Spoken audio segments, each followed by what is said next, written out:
কুকিচিন সহ নানা সন্ত্রাসী সংগঠনের কারণে মাঝে মধ্যেই অশান্ত হয়ে ওঠে পাহাড়। আঞ্চলিক সন্ত্রাসী সংগঠনগুলোর মধ্যে আধিপত্য নিয়ে প্রায় ঘটে সংঘর্ষ ও গোলাগুলি। এছাড়া চাঁদাবাজি, অপহরণ, গুম-খুন নিত্য নৈমিত্তিক ঘটনা হয়ে দাঁড়িয়েছে। সবশেষ গত 2 ও 3 এপ্রিল রুমা ও থানচিতে ব্যাংক ডাকাতি, অস্ত্র লুট ও ব্যাংক কর্মকর্তাকে অপহরণের ঘটনা ঘটে। এতে উঠে আসে কেএনএফ-এর নাম। এর নেতৃত্বে রয়েছেন বম সম্প্রদায়ের যুবক যুবতীরা। রুমা ও থানচির ঘটনার পরই কেএনএফ-এর হামলা প্রতিরোধে পাহাড়ের সেনাবাহিনীর নেতৃত্বে শুরু হয় যৌথ অভিযান। এ পর্যন্ত অভিযানে সংগঠনটির 5 জন সদস্য নিহত হয়, গ্রেফতার করা হয় 82 জনকে। এমন বাস্তবতায় গ্রেফতার ও যৌথ বাহিনীর অভিযানের ভয়ে পালিয়ে বেড়াচ্ছেন প্রতিটি পরিবারের পুরুষ সদস্য। এমন আশঙ্কার কথা জানিয়ে শুক্রবার বৈঠকে বসেন পাহাড়ের বম নেতারা। সেখানে তারা শান্তি ফেরাতে কেএনএফ সদস্যদের প্রতি আহ্বান জানিয়ে ভিডিও বার্তা দেন।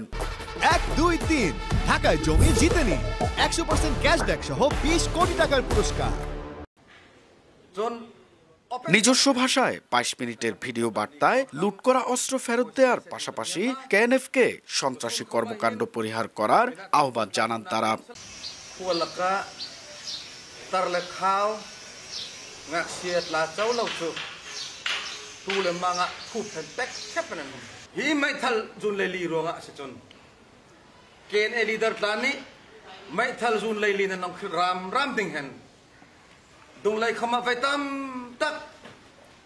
Mimal malhen kan hiam na kan sip na antini chu mai thal juneri nong khir rol rol hen tu mi operation song akhar la tin asila Shaktisali Santi Pratishtha Committee kununa tu takhi kui tu mim le phang hakun si din la iding ronga kumpat iding ronga khokipa KNF অস্ত্র ফেরত দিয়ে সরকারের সঙ্গে আলোচনায় বসতে চাইলে bomb সম্প্রদায়ের নেতারা তাতে সব ধরনের সহায়তা করবে বলেও জানানো হয় ভিডিও বার্তায়।